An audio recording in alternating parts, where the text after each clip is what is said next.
Hey everybody, welcome to Up All Night and Are You Afraid of the Dark podcast. My name is Courtland, and with me is a voodoo priest, Brandon. How you doing, Brandon? Ooh, I'm doing good, Courtland. Awesome, man. You got your monkey bone dust on you? Yeah. Okay, good. we can cast some spells up in this bitch. Throw powder in everybody's faces. Bam! Like emerald. Oh, that'd be great. You could sell it in your own magic shop. So, how you doing, Brandon? Did you have a good week this week? I'm doing very well, Courtland, and I will tell you why. Okay, do, please. I have Cheez-Its. You got Cheez-Its? Those are my favorite snack. Okay. They don't have those in Australia, I take it? No, they don't. Oh my They gosh. do not have them, and now I have some. Did your dad send them to you? No, my wife got them for me. Oh my gosh. So, did she give you the white cheddar ones? No, they are the hot ones. You know what's really funny, Brandon? What? I just turned my head, and there's a gigantic box of Cheez-Its just sitting on my table right now, because I was You eating them son of a yesterday while I was bitch. recording. I know. You don't even appreciate. They're just there. No, yeah, they're always at my house, because my son loves to take them to school for lunch, so we always have Cheez-Its. He's a lucky boy. I know, these ones are Spider-Man Far From Home shaped My Cheez-Its. kids are just living a Cheez-Its life. Because I'm not giving them any of my Cheez-Its. I don't blame Fuck you. They can get their own Cheez-Its. It's $27 a box. That's insane. $27. This gigantic box of family. Hey, fucking this size is Cheez-Its. primo shit, man. They bake the cheese right into the square. Do they not have cheese in Australia? What's going on over there? They don't have ovens They to don't bake know it? about cheese here. Well, we got this gigantic primo box of Cheez-Its for probably, I don't know, $3 or $4. My God. You don't have to work an entire second job to support your Cheez-It habit. No, we don't have to sell any body parts or internal organs to pay for our Cheez-Its here in America. Jeez. I'm glad you got your Cheez-Its, but now it's my turn, okay? How are you doing this week, Courtland? Wow, I'm so glad that you asked me that, Brandon. I'm doing all right. Well, Just okay. cool. Oh, You've got Cheez-Its, so... I work second shift, so I get home pretty late. And the free games for PlayStation this month are Overcooked, which I'm excited to play, and then What Remains of Edith Finch. I got home, I was like, I don't really feel like editing. I finished Super Specs up the other day, and I was like, I'm going to go home, and I'm just going to play a game. So I was like, I'm going to start up Edith Finch, right?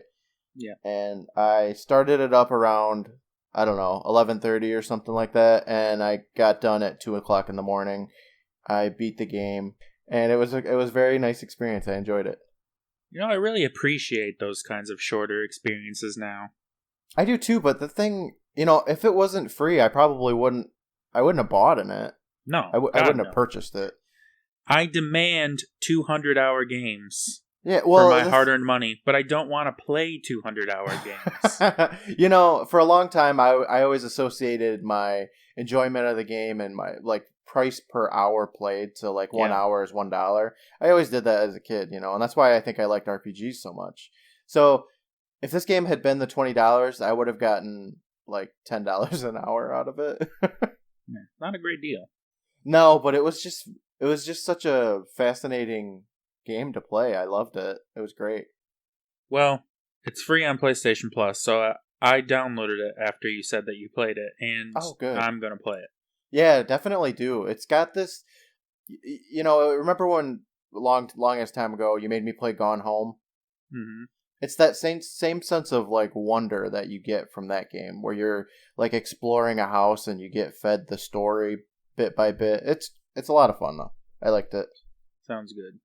Yeah, I think you're gonna enjoy it too. All right, Brandon, are you ready to get into this episode that we watched? Yes, I'm very excited to talk about this episode. Okay. All right. Well, Brandon and I just got done watching episode 7 of Are You Afraid of the Dark? The Tale of the Captured Souls. I thought this episode was better than the last few, I guess. It was all right. What'd you think of it? Every episode, I'm pretty much going to compare with Hungry Hounds and say okay. it's better than Hungry Hounds. So every episode going forward is just going to be like a masterpiece. Yeah, Hungry Hounds is like the bottom, and I'll just be like, yeah, it's better than that shit at least. Yeah, I can understand that. Hungry Hounds was pretty boring. I don't really know what I'd say my favorite one is at this point. I don't know what the high bar is. I guess Laughing in the Dark would be my high bar at this point. I guess by default that would be. Yeah. Yeah, probably, huh? Yeah. Oh well. So I thought the episode was pretty good. Kiki did a good job. I like the family. I like the antagonist, I guess. The setting is it's fine. Yeah, the acting was alright. I mean, everything about it was just it was good. It was nothing exceptional, I don't think, but I guess I'm just waiting for the show to actually get into horror. Like, I know it's probably a lot to expect from a children's show. Yeah, but a lot of, like, Super Specs was almost a sci-fi story more than it was a horror story. Yeah, you're right. And I feel bad because I don't think I did the ending justice in that. You know, I went back and watched it, and you were right. Those were definitely other kids. So if we can revisit that for just a second. Yeah. My take on it is they're in the parallel universe. Everything was going the same in both universes up until the point where Weeds cast a spell, right?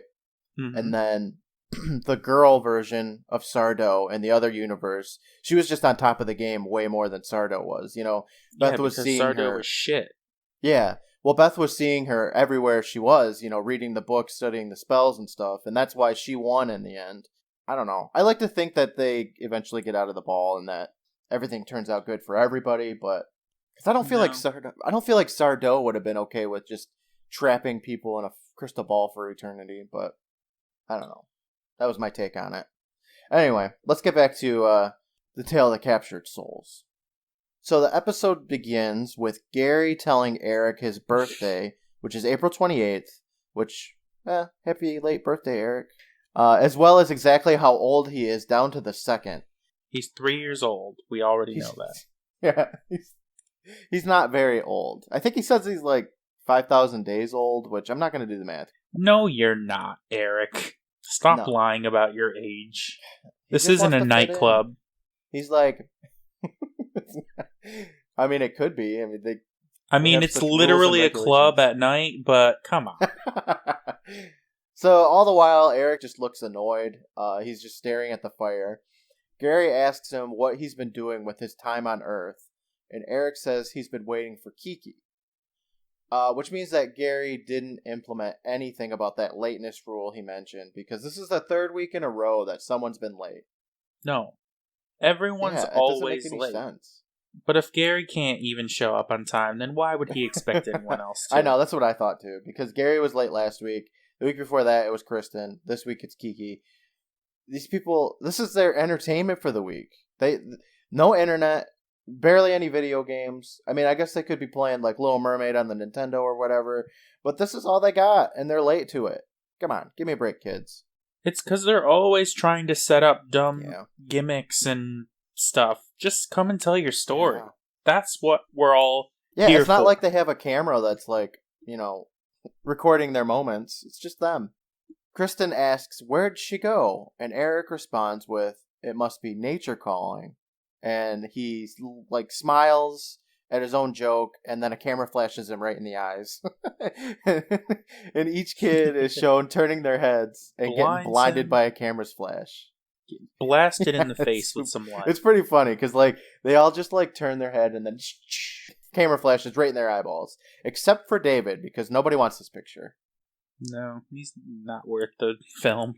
So it's Kiki at the camera, and she laughs, saying, gotcha, and hands Kristen her picture. Kristen says that it's real gross, her eyes are all red. I like that was her reaction. She gets her photo, and she's like, gross! Yeah, to her own self, yes. Eric gets his and says that he looks like he's 5,000 years old, which is impossible. He's only 5. He's not 5,000. I look 5,000 years old, not 5. Only if he was like some sort of child vampire who doesn't age. Then I would agree that he looked 5,000. But that's stupid. So then Kiki takes a selfie, and Betty Ann looks at her picture saying, it's like a ghost becoming real. Which I'm like, Betty Ann, this is like the 3rd or 4th week that you just say something completely off the wall, fucking batshit nuts, and everybody just ignores it. What is up with her? Do you think she's like high or something? She's just like the weird mystic girl. Oh yeah, you know what? That would make sense. There was one episode she was like, let's hurry, the natives are getting restless. What? What episode was that?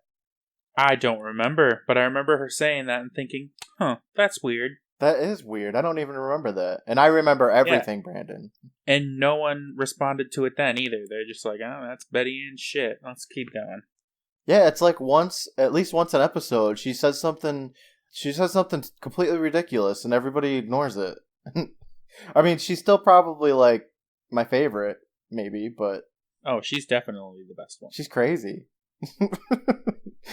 So let me ask you a question. Okay, what's up? Those old Polaroid cameras, how quickly can you take photos with those? I don't know. She takes everyone's photo like, ka-chish, ka-chish, ka-chish, and then she's just handing them out. Yeah, I think they took time to print. Well, I don't know how long it takes, but based on like film and TV, I've never actually used one like that. But I thought you had to like take it out and then like flap it in the wind or whatever to like get it to come out. You know what I mean? Like the picture to show up. Well, if Outkast has taught me anything, Outkast, you gotta shake that shit. That's like my favorite song. So Gary asks Kiki when her birthday is, but Eric's like, shut the fuck up, Gary. Let's just get to this fucking story already. Betty Ann and Frank agree. Kiki takes all of the pictures back, including David's, even though nobody took David's picture and nobody gave him a picture, but he had one. He just took Betty Ann's probably and was like, I have one now too, guys. I'm going to take this nutbag's picture and claim it as my own. Kiki says, sometimes a camera sees more than the naked eye. Some Indian tribes hated to have their pictures taken because they thought the camera captured your soul. And maybe they were right. The kids all look excited, and Kiki throws in the monkey bone powder into the fire. And then everyone speaks in a chipmunk voice. Yeah. Everybody can shoot a hoop backwards now. Nah. So, I have a problem with this, because the camera. Alright. She makes it sound like this camera is going to be the end-all, be-all important part of the story. And it's really not. The camera... That's what I thought it was going to be. Yeah. The camera has nothing... I mean, the camera's in it. They take a picture, like, twice, I guess. But she should have brought, like, a mirror, because that has more importance on the story than a camera. So Kiki's voiceover explains what we're looking at here, which is a nice-looking red and white house. It's, like, white, and all the trim work is red. Beautiful. She says the ad in the travel magazine said it's the perfect hotel to spend a relaxing summer vacation on a crystal clear lake. Join us for a visit you'll never forget. And she says Danielle and her parents thought this sounded too good to be true, but the ad was right. This was going to be a vacation they won't ever forget. So if they thought it was too good to be true, what made them go in the first place?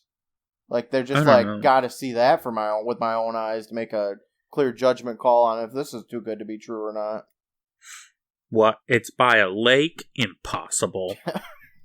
I'll never forget it. It's a challenge accepted. And really, not to cut to the end here, but it seems like the parents would forget this trip pretty easily. Yeah. I mean, I don't know. This is like another Phantom Cab to me, though. We'll find out. No spoilers yet. So Danielle and her parents stroll up in their awesome convertible. Her father is Lionel Richie. It's not actually Lionel Richie, but it's Lionel Richie. You're right. Yeah, he's got the Jheri Curls and everything. It's incredible. I love him. I wish he was my dad. He's incredible. Well, if you like playing ball, then he would be a great dad. I've never played ball with my dad, so... There you go. The mother, she kind of reminds me of the mom from That's So Raven. But I also said maybe like one of the Braxtons. I don't know. I don't know. Yeah, she's... she doesn't really have much going on in this episode. Nah, she's definitely the least important character. So she's got really short cut hair, and that's about all that she is. And then they have a daughter named Danielle, or Danny, as she likes to be called. She seems like a really nice, like, early teenage girl. She likes to play baseball. Yeah, she's a tomboy like Kiki. She is, but she's more interesting than Kiki. Oh, yeah. She has a pink shirt on that's tucked into her slightly baggy jorts, as well as this, like, perfect ponytail. Danny takes one look at the house and says that they should have just gone to the ocean. And then Lionel Richie makes fun of her, saying, "Oh, what's the matter? You getting too old to have fun with us all of a sudden?" She says no, and then Lionel Richie gives a fist bump and says, "All right, then let's do it." All right. She says that the hotel looks boring. What does a non-boring hotel look like? That's a good point. Is there like a water slide on the front of the hotel? There's just like playground in the front that kids can play. The front of every hotel is windows. Yeah. And a door. I mean, it looks more to me like, bed and breakfast kind of. Yeah, deal. It is just the big house. It's just a house. It's not a hotel, yeah. Everybody gets out of the car. Danny runs up the stairs and just immediately starts pulling on the door, which is locked. She just starts convulsing at the door. She does. It's really weird. Her mom suggests that she should thumb around for a key and basically break in. So Danny does just that. She touches a mirror and it shocks her, I'm assuming, because she recoils in pain. And then the door opens up and the whitest kid I have ever seen in my entire life walks out. He's got this incredible bowl cut looking hair. His skin is whiter than bleached bones. He's got these old timey suspenders on. He's crazy. His name is Peter. He says hello to Danny and introduces himself to her and the parents. What was your first thought of this child, this man child thing coming out of that Have door? you seen the movie Tropic Thunder? No, I haven't. Okay, well, Ben Stiller plays a character who plays a character named Simple Jack. Okay, yeah. And my first thought was that he looked exactly like this guy. I could see that. Well, no, I can't because I haven't seen the movie. But if his name is Simple Jack, I can understand that because this kid, he talks so weird and slow, and his hair is just ridiculous. I don't know whether I like him or hate him. He looks like he just stepped right off the Titanic. Yeah, that's a really good point. Yes, he does. Later on in his room too, he's got an old sailor cap on a coat hook too. So maybe he did step off the Titanic.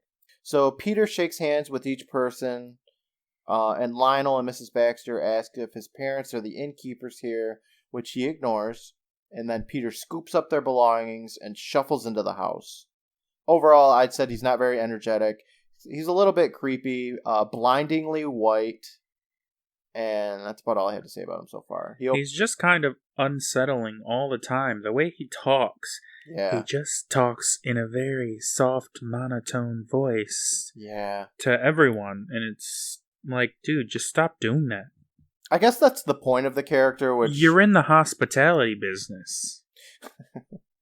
Give it a little pep. Hey, Danny, welcome to the hotel. How you doing, Lionel? Your room's this way. Peter opens up the door, and in they go into the hotel. Peter shuffles upstairs as the mom tells him his hotel is beautiful. Danny looks in a mirror and sees that her hair is just all over the place, so she just kind of hand combs it down. I'm assuming that it happened when she got shocked by the mirror, like her hair static shocked up. I thought her hair was just like that, but yeah.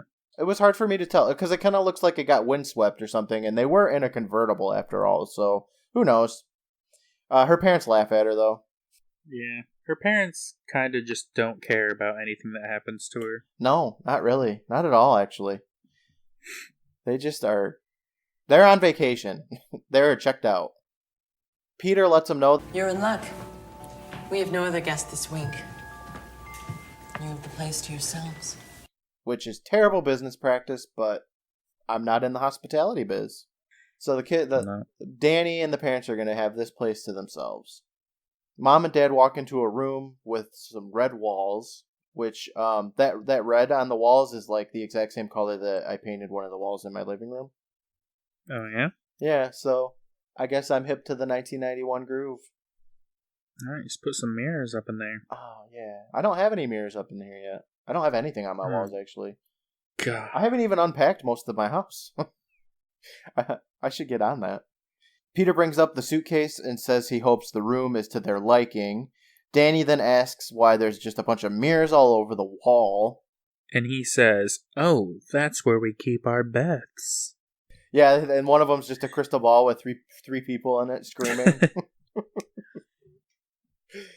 So Danny asks why there's so many mirrors on the wall, and I counted 8 in the small section of the wall that they show us, and then even more when the camera pans over to Danny. It's too many mirrors. It is a lot, and I thought that was a very valid question because it's way too many mirrors. Peter gives the most bullshit answer I've ever heard, that his family's been collecting mirrors for years. Nobody fucking collects mirrors. That's stupid. No.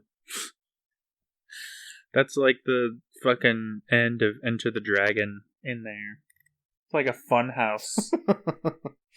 Yeah, nobody fucking collects mirrors. That's like... What else is something nobody would collect? Picture frames. Yeah, that's like somebody saying I collect picture frames with fake families in them. So Dad plops down on the bed where a mirror is on the ceiling, and you can see the wetness of his Jheri curls permeating the sheets. Not really, but I like to imagine that's happening. He likes all the mirrors, though. As he says, he's sitting back on the bed, looking right up at a mirror at himself. And a lot of the family just enjoys looking at themselves in the mirror in this episode. Kind of weird. I never look at myself in the mirror. I don't give a shit what I look like. No, every time I look in a mirror, I have the same reaction that Kristen has when she sees her picture. Oh, gross. My eyes are all red. Danny reaches out and touches one of the mirrors, and it shocks her again. And at this point, I'm like, I'm sensing a theme here. Mirrors are bad. Ouch! Sorry about that. The wiring is quite old. And Danny's like... In the mirror? And I'm like, yeah, what? There's no wiring in a fucking mirror? And then Peter calls her Danielle, which she hates, and they head over to her room. She's not a fan. No, she likes being called Danny. They head over to her room, which is nearly as bright and white as Peter is. And Danny hates the room, says it's a closet, but her mom's like, shut up, you're gonna love it. Peter readjusts a mirror as Mom's asking about where his parents are at. Again. This time Peter claims that they're on a cruise, so he's the one that's going to be checking them in. Danny walks up to him and says, you're here all alone? And he says, well, not anymore. And just this like slightly menacing way. Just like an ominous... He's just creepy. Yeah, he's just like classic ominous, menacing, are you afraid of the dark? Like, right away. It's like right out of Psycho. Yeah, that's a good point. It kind of is. Lionel Richie thinks he's a little strange, and yeah, I think everybody agrees. Thanks, Lionel. Yeah, he says it like as he's just off camera. Mm-hmm. So he's 2 steps away, and he's like, yeah, that kid's fucking weird. That fucking stupid kid. He's fucking stupid, and I hate him. He's a kid. He's really a kid, and I hate him.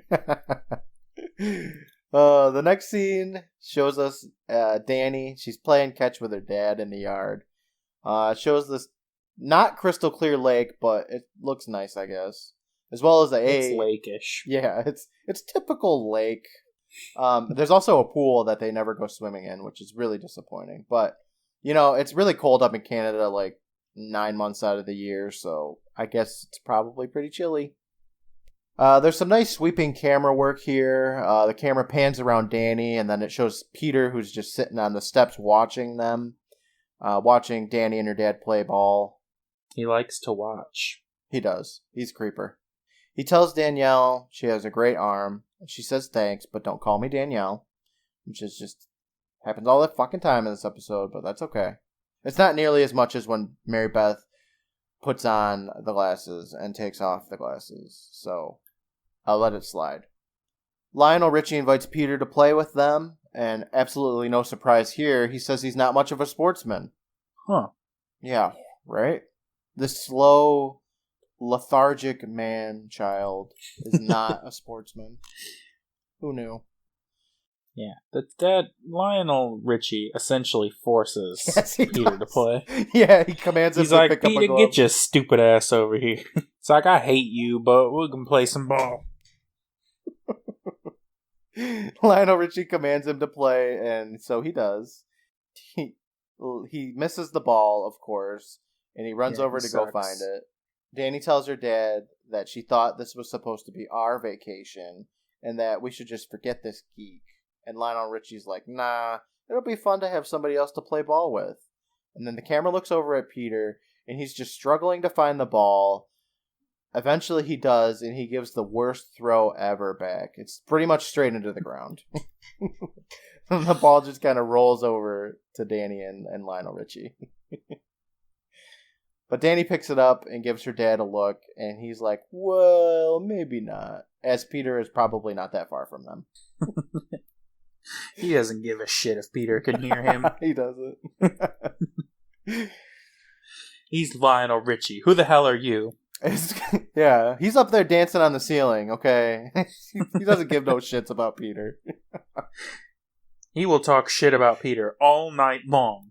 You know what? If Lionel Richie talked shit about me, I would be alright with it. I'd be like, yeah, okay, it's alright. No problem, Lionel Richie. Alright, Lionel Richie. That's a little hurtful, but okay. I'll take it. I'll take the publicity. I'm okay with that. So then Mama comes rolling up to the gang with a camera in her hand, and she's about to take a picture, but Peter flips the fuck out. He starts screaming. She ambushes them. She just runs out like, smile, everybody! Okay, smile, everybody. No! She's like, beep, like a drive-by camera picture taking. Peter does not like his picture taken, though. He ducks down in like a fetal position. He covers his face. The family think he's having like a panic attack or something, and they run to his aid. And he says, oh, there's nothing wrong. And he just kind of hides his face as he walks up to Mom, and he grabs the camera, saying, well, I'll take the picture of everybody so that your family can be in the picture. She says, okay, sure. And he takes a picture, and then some menacing organ music starts playing, and he looks at the picture and just chuckles to himself. Yeah, he's just like very obviously being creepy. Yeah, super obvious, especially with that scary organ music in the background. That organ music plays all the time. That is Peter's theme. I didn't quite like it as much as the last couple episodes, though. The organ music, or just the music in general? The music in general, I would say. I liked it better in Hungry Hounds and Super Specs. Hungry Hounds had great music. It did, yeah. I liked it a lot. So next up, Danny is just wandering around the hotel, and she hears a noise and opens a door, and out pops this baseball, and she finds some sort of like hidden set of stairs. She calls up to him before just walking right up there, and she enters like an attic bedroom that's got this old-timey feel to it, kind of. There's like I said, there's that barbershop quartet hat sitting on a coat rack with a brown ugly-ass throw rug, and just some old-ass pictures everywhere. Danny picks up one of the pictures, which is right next to a door, and Peter comes out and says, hello, Danielle. And it's at this point she reacts. So her body is pointed at the door. She can see it, but she doesn't react to Peter until he's already opened the door and started saying hello. It made no sense. No, you're right. She was pointed at the door, looking at the picture that she picked up. She should have like reacted the second the door handle moved, you know? It's just finest Are You Afraid of the Dark acting money can buy is what that was. Peter says he didn't mean to startle her, that she was... Yeah, you did. Yeah, he did, for sure. She was just bringing back the ball, to which she pays no mind. He asks her how she likes his room, and she's like, yeah, it's okay. You live here all summer by yourself? And he just kind of walks over to his bed, saying, possibly longer. Ooh, yeah, ominous. He's just, like, trying to be vague and mysterious. Well, given, like, what he is, I feel like he's kind of being a pervert here. Yeah. Pervert is kind of his thing. Yes, he's a weird one. Danny wants to know where the parents are, and Peter kicks back in his bed, saying he does what he wants when he wants. It's a dream come true. Danny thinks that's cool, but wonders what Peter does for fun, and Peter says, what do you want to do? And it's said in a way that it's just gross. Yeah, it's creepy. And like you said, considering what he actually is, it's extra creepy and gross. Even creepier. Yeah. But, I mean, if Danielle's imagining what it would be like to not have her parents around, like, just watch any other episode of Are You Afraid of the Dark? Yeah, that's true. So Danny looks up and grabs a bar on his ceiling and just starts doing some chin-ups for some reason. That's what she wants to do. Yeah, that's what she wants to do with fun, with no parental supervision. I can do chin-ups whenever I want. It's weird. And then Peter says he admires a girl with strength, which is just creepy as fuck. Also weird. Yeah. Everything he says. Ugh. Danny grabs a picture and says, is this you? But then looks at the date, which is set in the 1920s, and Peter says, no, it's my grandfather. He just happened to look a lot like me. Oh, okay. So, Kiki stole this one straight out of Hungry House. Yeah. Everyone just has ancestors who are them. Yes. But with a black and white filter on it. Yeah. Yes. So up next on Danny's snooping list is this weird flower experiment shit. One side has some alive potted plants, the other some dead shit. And Peter says it's an experiment his father made years ago, and it's a transference of energy fields, which is the stupidest bullshit we've been fed so far.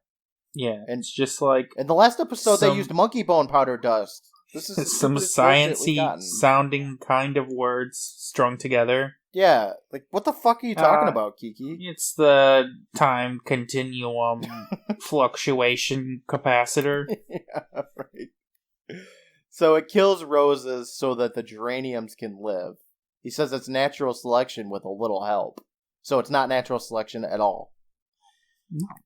Danny starts to go turn this knob that's in the middle of this experiment out in the open, and Peter's like, no, don't! And he gets out of his bed and runs over to stop her. Your wrinkly old hands can't touch my stuff. He tells her she'll ruin it and slaps her hand. Like, he literally slaps her hand. Danny's like, oh, okay, well, sorry. Peter looks at her face, and she's got this pimple now, and she's like, I think you're breaking out. So she touches her face and books it the fuck out of the room as Peter just smiles. What's the deal with the pimples? So, I mean, we're getting to the second act of the episode now. So, I think that the deal with the pimples is it's showing that she's aging too, just like her parents do. Oh, just incredibly slowly. Yeah, it doesn't make any sense. This episode has a lot of issues with it that I don't. She's like already a teenage girl. I feel like she's probably like 13 right now, and maybe they're just like, now you're 16 and you're starting to get acne. It's like, you're 13 and now you're 13 and a half. Yes. Yeah. That's the only thing I could think. I don't know why else she would have. But everyone else ages like decades. Yep. Yeah. Yeah, okay. The life force of adults is just non-comparable to a teenage girl, I guess. Danny looks in the mirror to see and is grossed out. She touches the mirror. She's shocked again. Peter's still up in his room. He's cutting off the dead rose heads. And he looks over his shoulder, and then he pushes a secret button that transforms his room into a secret laboratory. Into a fucking his bed gets... James Bond villain. I know. That's what I thought too. And we have to watch it like unfold and retract over and over again. Yeah. His bed gets sucked into the wall, a curtain comes down, and some machines roll out of the walls. It's just completely ridiculous. He pushes like 2 buttons and some vials pop out. He turns on some cameras and you can see the family through the mirrors. So I guess there is wiring behind those mirrors after all. Yeah. He pushes another button and some color filters go over each family member. Blue for Mom, red for Danny, green for Lionel. I don't know why I mentioned it because who cares? It doesn't have any impact on the story at all. No. So why was it even in the episode? I don't know. Because I think that's the only time we really see the filters. I don't think it's on it later when he's looking at the cameras. He goes over and he pushes another fucking button and an elevator containment room thing just screeches down from the ceiling. I don't know. Why even build all these contraptions to hide all of this stuff when he could just get a lock for his door? That's a really good point. That seems the guests a lot would have easier. no reason to go up there. No. And you know what? That's his downfall anyway, so he probably should. Nobody's going into Peter's room. No, it's boring. Unless you push, like, the buttons in the right order. It seriously takes him forever, though. He pushes, like, 6 different buttons, and it's annoying. So this like, fucking tanning room looking shit comes down, and he opens another little tiny door, and he rotates a dial that has a plus and minus on it. He rotates it towards the plus, until he finally walks over and opens up his tanning room, and then he walks inside. Lionel Richie smacks his belly and looks at it in the mirror, and then he looks at his wristwatch, and his watch is just spinning like out of control super fast. And it shows Peter again. His machines are beep boop beeping, which means it's working. And Peter's giggling in his tanning room. Oh, his acting is so bad in the scene where he's laughing. It is atrocious. He's like, ha ha ha ha ha ha ha.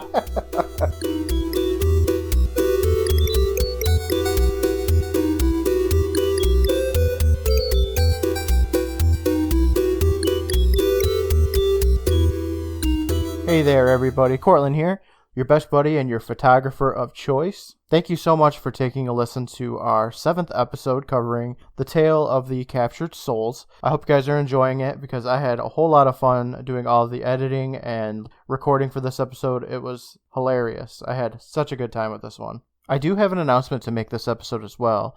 Brandon and I are getting closer and closer to our season finale, season wrap-up episode. Currently, we are a couple episodes ahead in recording. If you have any questions that you want to ask us or any stories you want to have us read in the podcast or anything like that, get them in because we'd like to do perhaps like something for the fans for the season finale. So yeah, email us. That's privateislandpresents@gmail.com. You can tweet us at PRVTIsland. You can comment on our Instagram photos.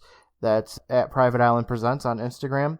I'd like to do a shout out to Harry DBZ on Instagram, who has been an excellent follower. He's been so much fun. He posts GIFs all the time, and it's just really cool to interact with him. I'd love to be able to do that with more fans because it's so much fun. As always, I'd like to thank All Hail the Badger for the work on our music for the podcast. I'd like to give a thank you to Brandon for doing all the artwork for our podcast and making the GIFs and all of that for our promotion. Currently, we are at 300 total listens, which is incredible. Thank you so much, everybody, for listening to our podcast. We hope to grow more in the future. I'd love to be able to do some giveaways or something like that, make merchandise, all that good stuff. I think that would be incredible. So if you like the show, be sure to tell somebody about it. Word of mouth is a really big contributor to podcast growth. You can also show us some love by giving us a 5-star review on iTunes or wherever you're listening to this podcast from. Thank you again, everybody. I'll let you go ahead and get back to the Tale of the Captured Souls, and I will hear back from you guys in a week. The next episode will be dropping on Tuesday, June 11th, and that's going to be The Tale of the Nightly Neighbors. So stay tuned for that one because we have a great time with that one as well. I'll let you guys get back to the episode. Bye, guys. Thank you.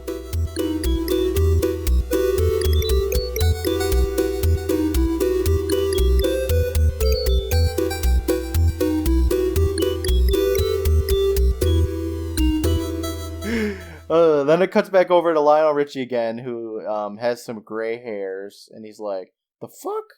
I just touched these roots up this morning." And then some tubes with some liquid in them are draining, which is apparently like the life essence of the family member or whatever.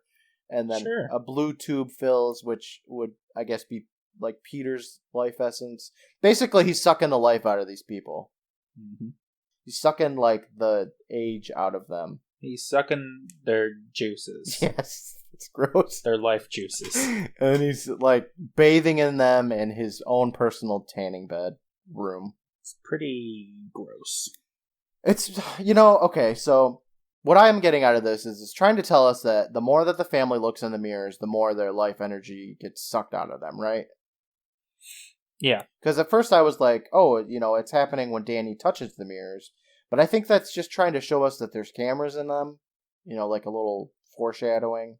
Mm-hmm. So, next we cut to the Midnight Society interlude. And Kiki's setting down the pictures. Eric asks if Peter was taking a light shower.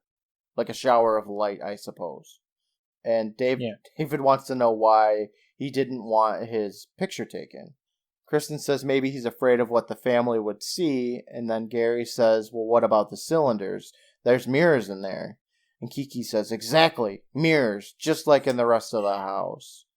She could have just been like, just shut up and listen to the story. Well, the only thing I could think is that they wanted to drive home the fact that it's the mirrors, but of course it's the fucking mirrors. Yeah, what else would it be? I don't know. Them playing catch? The creepy zapping mirrors with cameras in them? Or maybe it's the baseball. Mm-hmm. Or it's the... No, that's all that they've shown in this episode. I'd say it's the camera, but they barely even use it. I don't know what Kiki's making such a big deal about the camera for. In the next scene, Daddy-O, Danny, and Peter are all playing more games outside. This time it's actual baseball. They got a baseball bat and everything. Dad's up to bat and misses Peter's pitch, who is just suddenly amazing at baseball. Yeah, Peter is fucking awesome at baseball now. He's like in the little leagues. He's going to the Canadian Grand Finals. Mm-hmm. I don't know. It'd probably still be MLB, wouldn't it? I don't know. Canada probably doesn't even recognize baseball as a national sport anyway. They're like, oh, that's way too American for us. Let's go curling. Danny's next to pitch for Peter. She throws a really incredibly slow ball, and Peter just blasts it away from her. Like, just home runs that shit. Lionel Richie is just getting really tired, and he wants to quit, but Danny's like, we just started. But Dad doesn't really give a shit about that. He's gonna go take a fucking nap. And it's his vacation. If he wants to nap, he can nap. Yeah, seriously. Fuck off. He's tired. Yeah, he had to raise a fucking all-star pro baseball player. If he wants to go take a goddamn nap, he could go take a nap. He spent all morning staring at his watch. If he wants to sleep, he also smacked he's going to get some sleep. Yeah. He was doing sit-ups, though, when Peter was watching him. Danny runs up to get the ball, which landed past some trees, but Peter's like, no! And then he shakes Danny. He's like, I'll go get it. And then he runs into the trees, and Danny's just like, whatever. Nothing weird about that. She just walks away. Mama's sitting napping while reading a book when the daughter asks if they can go swimming. And Mom lethargically tells her to go ask her father. But Danny says he's also napping. And then Mom tells her to just lay off him. It's his vacation. And I'm like, you go, girl. Lionel Richie can take a nap if he wants to. Lionel Richie wants to take a nap. He can do it. He's earned it. Mom gets a good look at Danny's face, which has broken out even more, and Danny runs away to go take a peek as Mama gets comfy for her afternoon nap. Danny runs into the bathroom and looks in the mirror, which Peter is somehow already back up in his room on his computer watching her, which is really fucking creepy that he has a camera in the bathroom mirror to watch people. He's watching like a preteen girl in the bathroom, and she's not taking a shower or anything, but he's got the camera there. He could be watching her shower. Yeah, she probably showered the day before or something. That's weird. He's just watching her. Yeah, it's very not okay. And at this point, there's no surprise here. This guy is not a young boy. He's secretly an old, 90-year-old man because he keeps sucking the life out of people. So that's why we said it was really creepy earlier that he's got the hots for Danielle, because he's 90 years old or so, And Danielle's only like 13. It's ridiculous. It's gross.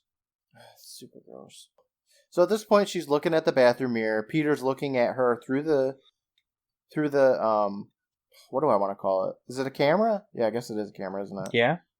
So he's looking at her through the camera, and she's looking all over her face, and then she looks down her shirt at her boobs. I'm assuming, which is probably trying to tell us that she's aging like her parents, but slowly. Yeah, again, like she doesn't get taller or anything, but her face breaks out and her boobs get bigger. Maybe according to her, I don't know. So Danny touches the mirror and gets shocked again, and she gets pissed. She opens up the medicine cabinet and just slams the door shut. She breaks the mirror in anger, and then that's when it shows that there's a camera lens behind the mirror, and Danny is understandably incredibly pissed about this because fucking Peter's spying on her in the bathroom. Yeah. He calls up her dad over because he should be pretty upset about his baby girl getting spied on like that, but he's like, oh, it's just the old wiring. And Danny's like, in the fucking mirror? Again. But he doesn't seem to care anymore. He's asking her what the fuck happened in here. She needs to get this shit cleaned up. Yeah, he's like blaming her. She's like, Dad, some old man is watching me shower. And he's like, oh, bitch, clean this glass up. Danny grabs a cup of water and just throws it all over the camera, which sparks and explodes up and is smoking and gross. And then it cuts to Peter, who's in his tanning bed room, and his door opens with smoke billowing out. And he's coughing and waving the smoke More away. smoke. His hair's all crazy. This show is obsessed with smoke. They had to get their money's worth on the fog machines. Those things ain't cheap. Or at least they weren't back in 1990. I wouldn't know.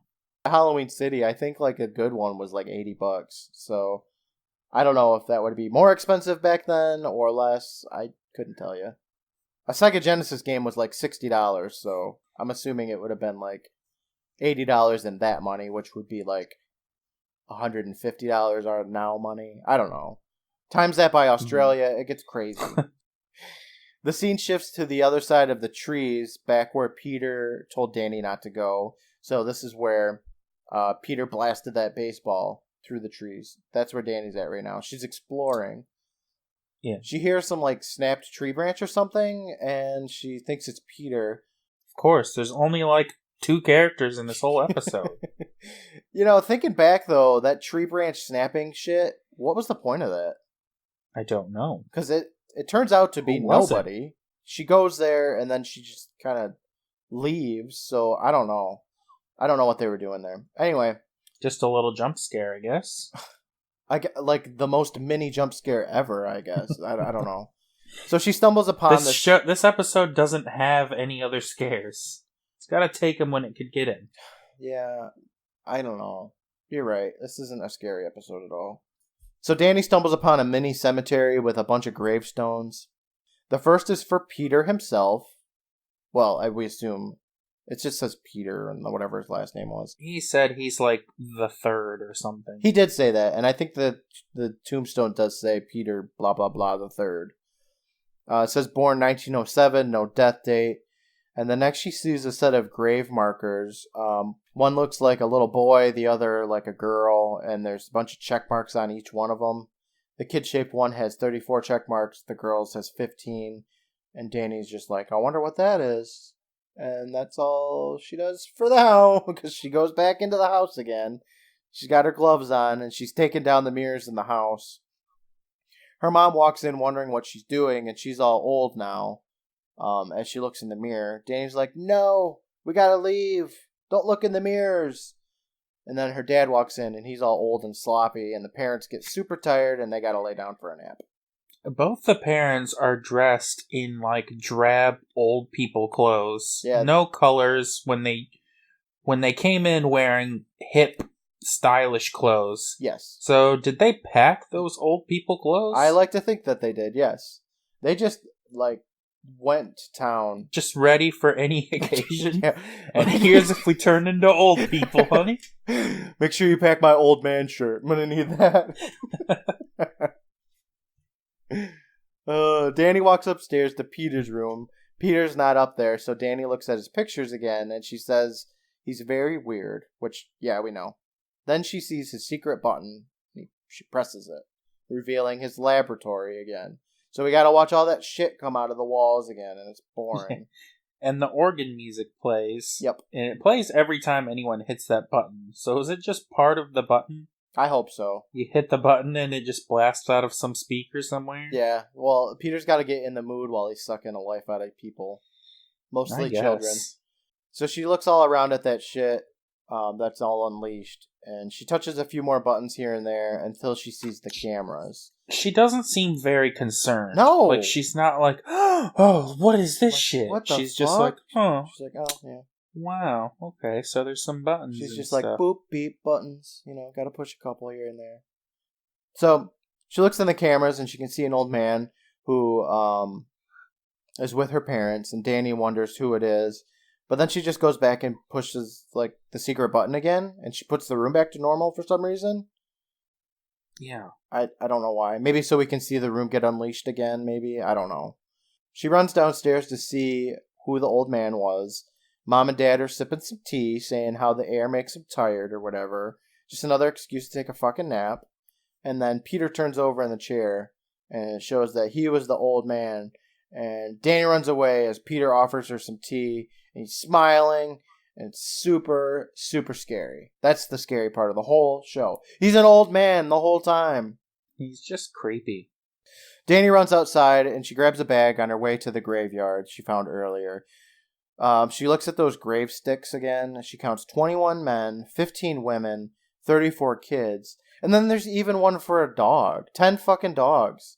They suck the life out of. Though. How did he get the dogs to sit there and stare at the mirror? That's crazy. I don't know. Dogs don't stare at mirrors. Why would you suck the life out of a dog? You'd only get like 5 minutes.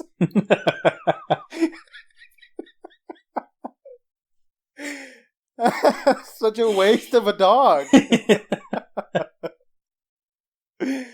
Oh, man. So, that was the funniest part to me, is that he's sucking the life out of dogs. Why? Why would you do that?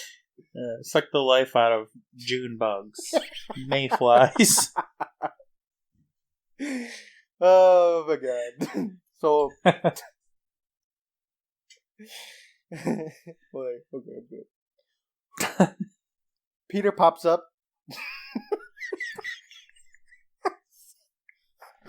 Why dogs? Oh. Peter pops up and says, "So you found our little plot?"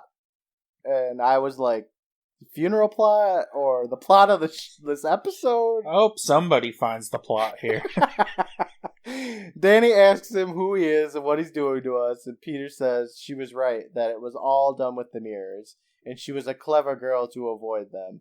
But it's cool, because after tonight, she'll be all alone, just like Peter. He offers her friendship, that she can stay with him in the house, basically suck the life out of everybody else and become immortal with him. We can be young, forever. You're crazy. No, I'm very, very smart. And Peter tells her that after tonight, her parents are checking out, aka he's sucking the rest of the life out of them. We've entered the final phase. It won't be long now. So it's just a 99-year-old man who just wants to live with a 12-year-old girl for all eternity. Yep. Nothing creepy about that. No. And he says if she doesn't accept this offer, he'll just use her too. Which, no. She knows what you're fucking doing. She's just not going to go in the damn house just, again. Don't look in the mirrors. It's not very hard to not look in mirrors. So dumb. Danny grabs the camera from the bag that she took. I don't know why she took the bag or the camera. Maybe, I don't know. Evidence of the funeral or of the cemetery. But anyway, she snaps a picture of Peter stunning him. And then she just books it the fuck away from him. He screams after her that it's too late. There's no time left. Danny runs into her parents' room anyway, tells them what she discovered, but they don't want anything to do with her. Yeah, her parents are practically mummies at this point. Yeah, they're tired. They want a glass of water, and they want a nap. It's all the I don't know. Old they people want record a nap, and they want to watch CBS. Yeah, they're long gone. I'm pretty sure the more you age, the less sleep you need, and I don't know. Unless these are trying to portray like 120-year-old people who just don't have the energy at all to do anything but nap. It just doesn't make any sense to me. Danny grabs like a towel or something and starts taking more mirrors off the walls until it shifts over to Peter, who's in his tanning booth again. Danny starts flipping some switches in his room, and Peter yells at her. Yeah, what's the deal with this? Like, can't he just walk out of there? Out of the tanning bed? Yeah, like I assume he didn't put a lock on the tanning bed, so just go out. He does. He does get out of there. No, not eventually. No, he doesn't. So at this point, he's just kind of in there trying to suck up the last juices of the family, and then she just runs up into his room and starts flipping switches and shit, trying to like distract him or whatever. She holds up the mirror to his face, and he's telling him to look at himself, which he doesn't want to do because he's going to see him as an old man. He doesn't want to see himself that way, I guess. So Danny figures out the plot that Peter's been stealing people's souls to gain youth, and then says, well, what are you, 80, 90 years old? And it's like, well, no, Danny, you've seen that he was born in 1907. You can figure it out pretty easy. She ain't got time for math. I suppose not, because it's at the exciting bits of the episode. She backs him into his tanning booth and locks him inside. Then she yells at him for trying to take her parents away from her.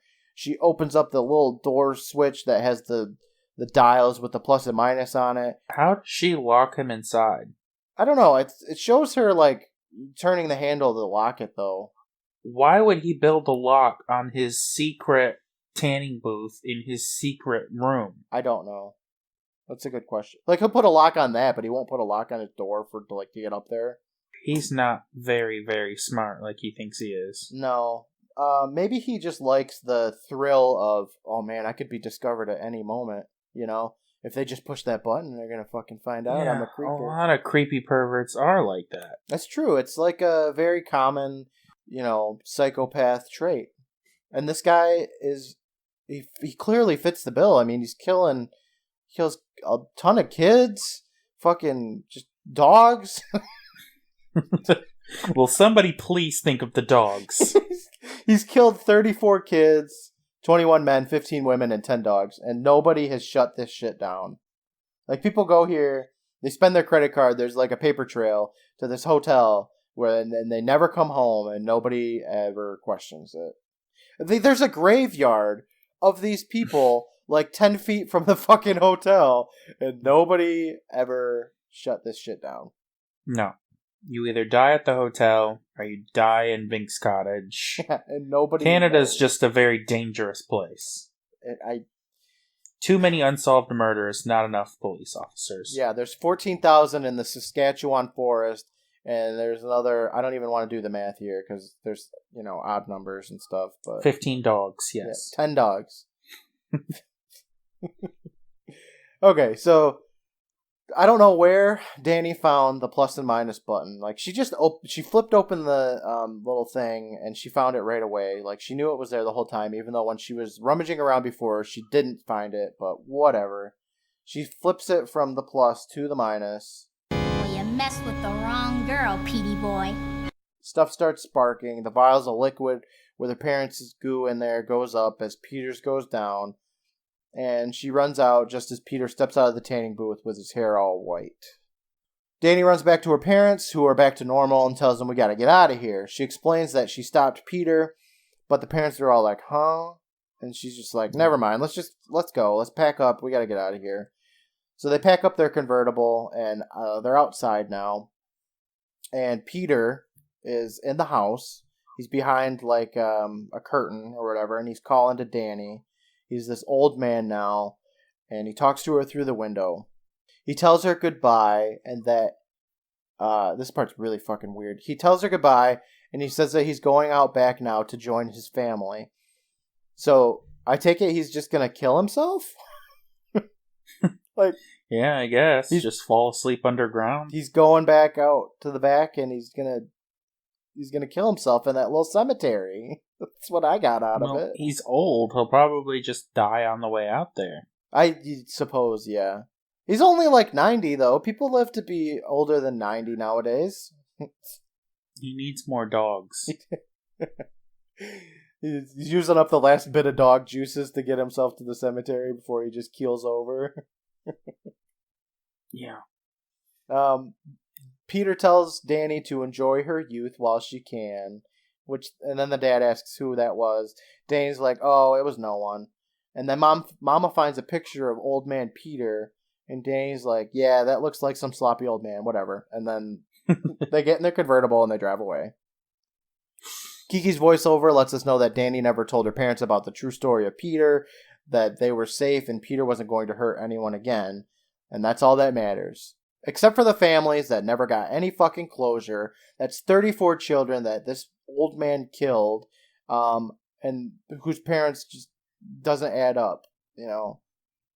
He killed more kids than men and women, and their parents are just like, well, another child lost in this area, whatever. Well, it could have been parents with, 5 or 6 kids each. Oh, I didn't think of that. Yeah, for some reason I had it in my mind that it was like one kid for 2 parents. So never mind. Okay, that makes a little more sense. Yeah. So back at the Midnight Society, Kiki says sometimes pictures do tell the truth, whether you like it or not. Then she sets the camera down on the throne. The kids all gather together and they take a group picture. And that's the end of the episode. Yes. Another happy ending. Yeah. I mean, everything turned out this time. Old man goes and commits suicide in a forest. No biggie. Fucking 10 dogs are dead. Why? I don't get it. Why dogs? I've never seen a dog. They were there. Like, how did he get the dogs to stare in front of the mirror, though, and suck the life out of them? Dogs don't look in mirrors. Dogs couldn't give any less of a shit about mirrors. Don't you think that the families that brought the dogs would be like, after a day, their dog just, like, gets old and dies, but they're not old and dead yet, so wouldn't they be like, holy shit, we gotta go back home, I gotta bury my fucking dog? I don't know, everybody just wouldn't they ages get the hell out of there? at different speeds. I don't know. Like, it's like once you're 30 or something, it's just like, the rest of your life is meaningless, so you get sucked dry in half a day. But if you're a teenager, and you don't look at mirrors, even though she looks at mirrors, it doesn't make any sense. No, it really doesn't. Overall, I thought it was an alright episode, but, man, the plot holes in these episodes are just kind of glaring. Yeah, the Midnight Society needs to get their shit together. Yeah, I expect solid stories, at least by season 2. Take an extra week off from telling your story. Get your shit together, kids. Look for logical inconsistencies. Yeah, these make no fucking sense. You think Kristen's gonna sit there and listen to your shit that doesn't make sense? No. She's clearly the popular girl at her school, so she can get a new set of friends. She can make her own Midnight Society and become the Gary. Well, I know. She'll be like, got this spooky... She can retell the tale of the Hungry Hounds to the new groups of her own Midnight Society, and they can be just as entertained as we were. We were 2 weeks ago. So, not at all. Exactly. What do you think of the episode overall, now that we're done talking about it? It was okay. That's how I feel, too. It was just kind of like middle of the road.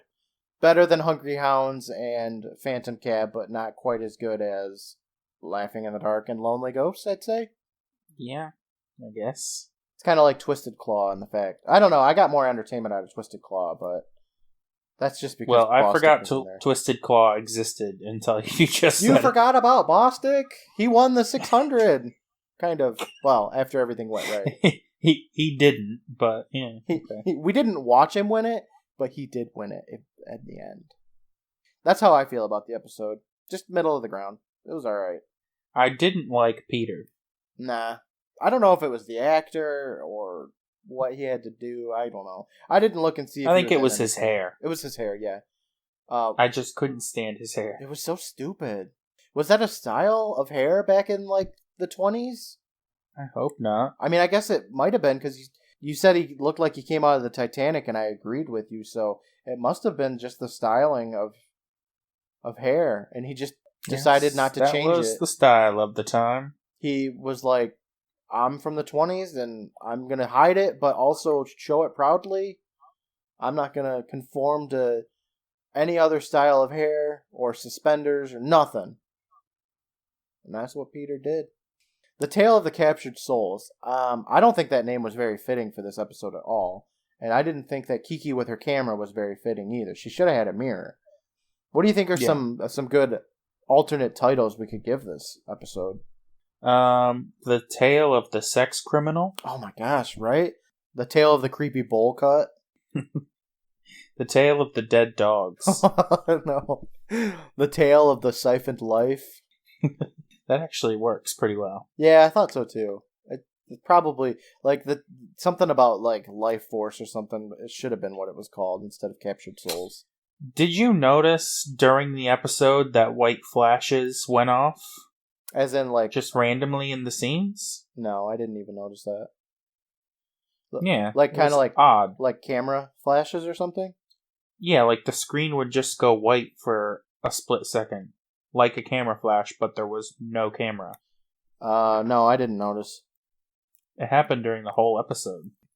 I'll go back and look at it, just like how I did with how I didn't believe you that it was a different Mary Beth and Weeds, but I didn't notice it off right. Which, I mean, if they did, that'd be kind of cool because then it could go back to the camera. But yeah, I don't know. I'll look at it. All right, so the next episode up on the list here is called The Tale of the Nightly Neighbors. Who do you think tells this story, and what do you think it's going to be about, Brandon? Well, there's only one kid who hasn't told the story yet. Mm-hmm. And that's Eric. You're right, yes. So I think it's an Eric story. Okay. Finally. All right. I don't remember who tells the story, so I'm interested to see who it is and if you get it right. I mean, logically, you should be getting this right? I mean, it only makes sense, but... I mean, I would prefer it to be a Betty Ann story, but whatever. We'll give Eric a shot. I'm sure we'll get at least another Betty Ann story. We still have a couple episodes left this season. So, The Tale of the Nightly Neighbors, what do you think it's going to be about, Brandon? What could it possibly be about? I think it's about a young boy. Yeah. And there's a new family that moves in next door. Okay. The boy hears noises at night, and he doesn't know what they are. Mm-hmm. So one night he goes over to investigate. Okay. And he sees that the family is all a bunch of Frankensteins and werewolves and shit. Okay. All right, I like it. We'll see how close you are. Is. Yeah. Yeah. We'll see. I mean, you're probably pretty close. I imagine. I've been right every single time. Yeah, especially with the Tale of the Hungry Hounds, where you said it was a board game, where it was just Hungry Hungry Hippos, but it was Hungry Hungry Hounds. That would have been so much more entertaining, though. It would have been. I would sit and watch a Hungry Hungry Hounds competition or something.